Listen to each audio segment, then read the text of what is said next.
SRT Hellcat Widebody. So for 2020, the Chargers are actually wide body for the Hellcat now, and they still feature the 6.2 liter Supercharged V8 packing 707 horsepower, 650 pound-feet of torque, which is just outrageous. Now, unfortunately, the Charger is quite a bit aged now.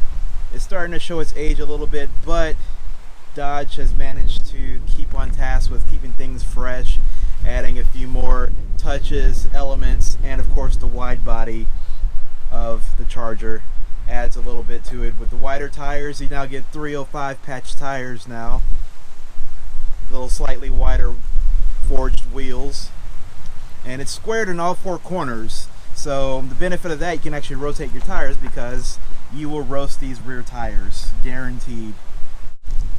Now, speaking of roasting tires, that's pretty much what the Hellcat is. It's a roasting tire machine. When I drive it, I drive aggressively. I'm an enthusiast. I like performance cars, and this is something I really enjoy. It's fun. It's actually just stupid fun, if you ask me. And being that stupid fun, I mean, you're always burning up the rear tires. It's hard to launch the vehicle. However, you can have a little bit of safe fun with it if you are tempered in the control of the vehicle. Because it is a big car, pretty heavy, but having that 707 horsepower is the joy of this beast. Got your big brakes here, 6 piston calipers up front, 4 piston calipers out back. And of course, these wider fenders allow for those extra meat on the tires to fit under the wheel well. In its full glory, here is the 6.2 liter V8 supercharged. Now, if you're all in tune to following the progressive path of the Dodge Charger and also the Challenger, this engine has been around for some time now. Fortunately, for the 2020 model year, they've taken a few things from the Demon. They've taken the cooling system for the supercharger, where, like I said, it reroutes the AC cooling line to lower the ambient temperature for some added horsepower from that denser air you get by cooling the air. And as you notice on my particular test vehicle, you have this darkened hood. Adds like a slight accent to the overall look, more of a menacing look, I think. So we're moving inside of the 2020 Dodge Charger SRT Hellcat Widebody. Gonna go ahead and start it up. Got the red start button here. Of course, you hear that rumble sound. It's actually starting to rain, but I'll still go ahead and film. Red key. Red key opens up automatically the 707 horsepower for the vehicle by default. You can limit the horsepower to 500 through the infotainment system, which I'll go over here in a second. But as far as the gauge cluster goes, you have these older school RPM gauge on the left, and your miles per hour gauge on the right, and you have a nice color information screen in the center. Now, Dodge has done wonderful. The Chrysler vehicles and the family, the FCA family, they've done wonderful in adding a lot of performance pages, a lot of information readouts for the status of your car and the engine and what it's doing, temperatures, just about anything you'd want on a performance vehicle as far as your readouts. Now, moving over to the infotainment screen, it's that familiar 8.4-inch infotainment screen, which used to be the best in the business, in my opinion. The screen is very clear, high resolution, and all the controls are very responsive. And you have these several apps on the system that integrate with it as far as functions of the vehicle, certain settings. You got your ventilated and heated seats. Stuff like that is very well integrated into the screen. It's very user-friendly. Like I said, this is probably one of the better infotainment systems, and kind of what carries these Dodge vehicles as far as making them very desirable, and a perception of quality when you have a good working infotainment system like this. There is a new race cool down feature that actually routes the AC lines, cooled air, into the supercharger's intercooler, which lowers the temperature and naturally adds power with the denser air.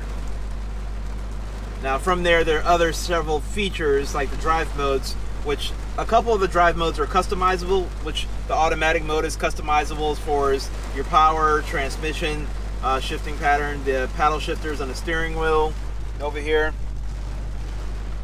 your traction control, and your suspension, which are adaptive dampers.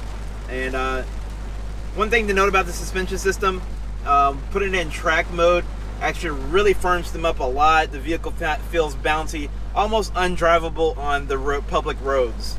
But I usually drive in sport mode, which is a nice compromise between the softness and the firmness of the dampers, which it doesn't loft around like it does in street mode. Street mode is kind of undesirable for me in a performance car.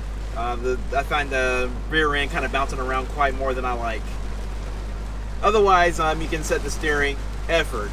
And also there's like a race option screen for setting your launch control RPM, your shift light, and of course the race cool down mode.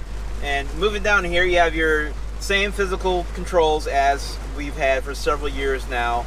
Got your dedicated launch mode button, parking sensors, traction control and stability control off, and you can actually turn this whole screen off by pressing the screen off button. And your climate controls down here, which are very simple as well. Got the latest shifter, of course, cup holders, and the storage, USB port. There's not much else they can do with this platform. I think it's kind of tapped out at this point. Hopefully there will be a complete redesign in the next couple years or so. We just got the announcement of the 2021 Charger, having a Redeye version of that with 797 horsepower, which is just even a bigger monster than this. I don't know how you can lay down that much horsepower to the ground with these stock tires. The 305s, it's probably not enough tire, sad to say, to lay down that much power.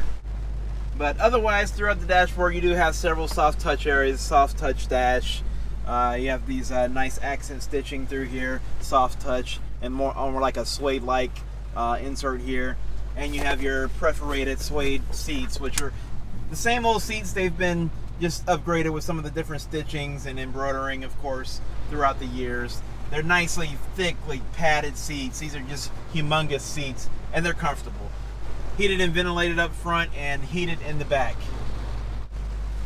And one last thing to note about the infotainment system, you do have Apple CarPlay and Android Auto integration. And CarPlay can simply be accessed right here. You have your pretty straightforward screen here for your mimicking your iPhone. And one thing I do like about the integration of Apple CarPlay, it still displays a lot of information here at the top. A lot of cars don't offer that when they have the Apple CarPlay come up on the system. It just blanks it all out and plasters Apple CarPlay across the whole setup. And you have to actually go to a dedicated button here to enter back into the normal car screens. But this one, it still leaves the icons here at the bottom, which I like. Now quickly, while it is raining right now, I'm not going to do my driving test while it's raining. But one thing to note about Hellcats is you do not want to drive them in the rain unless you have good tires. Just laying into the throttle, even quarter of the way out the throttle, rear tires break loose, and you're gonna end up making sure your insurance policy is paid up because you might end up in the ditch. Alright, setting off in the 2020 Dodge Charger SRT Hellcat Widebody. Now, when it comes down to numbers, the 707 horsepower, you can get actually 10 more horsepower in a limited version of the Charger Daytona they have, which is also wide body. The 717 horsepower, and you get a few different interior treatments, different wheels on there, and of course the exterior graphics. Now that car is like limited to, I believe, 501 units only, and dealers are marking them up, of course.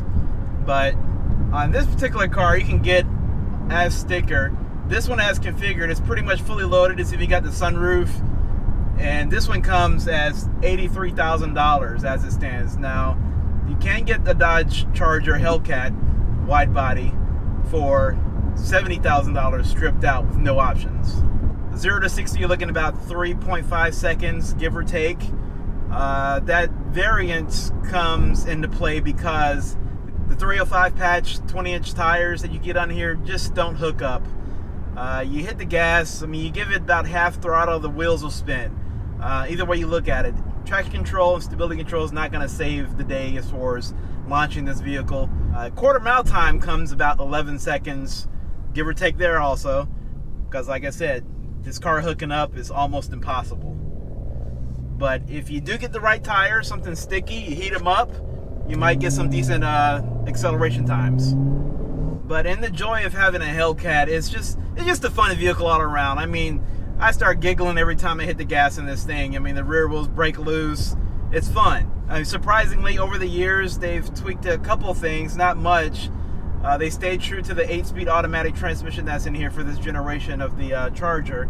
The transmission actually does very well for selecting the right gear, keeping it in the right gear. I'll just attempt to do somewhat of a 0 to 60 here. The road's kind of wet. I mean, this car is going to be nothing but spin, you know, plumes of smoke out the back. But here we go. It's just spinning. I mean, that's quarter throttle going through, spinning again. Up, spinning also, 60 miles per hour right there. I mean, I wasn't even trying. I don't think I even gave it half throttle. It's just impossible to do it at 0 to 60 on, you know, wet conditions in this particular car. 707 horsepower and 650 pound-feet of torque. You're just asking for disaster on the road. And like I said, traction control does not save the day in this car. It'll stop you after spinning for a second or two. But after that, you're pretty much, I mean, before that, you're pretty much on your own. I mean, I'm slowing down here to 30 miles per hour and I've laid to the throttle, start spinning. So, yeah. I mean, that's kind of the fun of having a Hellcat. Not saying it's a dangerous car. It is somewhat safe. You do feel somewhat secure in it after you get to drive it for a while, but this is something I just wouldn't push around the turns much unless I was on a track environment with the right tires and a dry surface. One thing is nice, like I said, the controls you get to play with on the SRT screen are pretty amazing. I mean, you get to do 0 to 60 times, braking times, you've got your performance pages, your drive modes, you're customizing your drive modes. You can customize all the different variations of the drive system. But I think having that stuff added onto it just adds more value to the car. And do I think it's worth $83,000? Yes, I do. I mean, you consider what else is out there that has this much power. You're going to spend some big bucks. You're going to spend 6 figures. I mean, it's a big car. You take your friends along. Everybody's comfortable.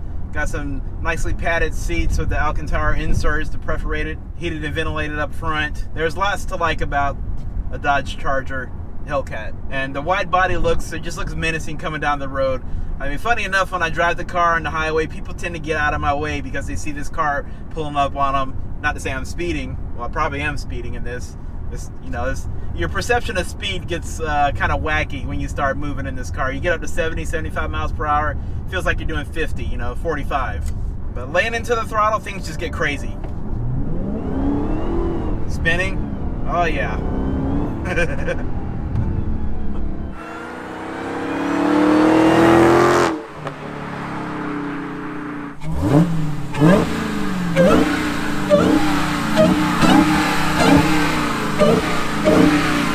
That's pretty much all I have for you for the 2020 Dodge Charger SRT Hellcat. I hope you come back, check out my other videos, subscribe, smash the like button on the video, and thank you all for watching and sticking with me through the videos. I'll bring you a lot more, and until then, I will catch you on the next one.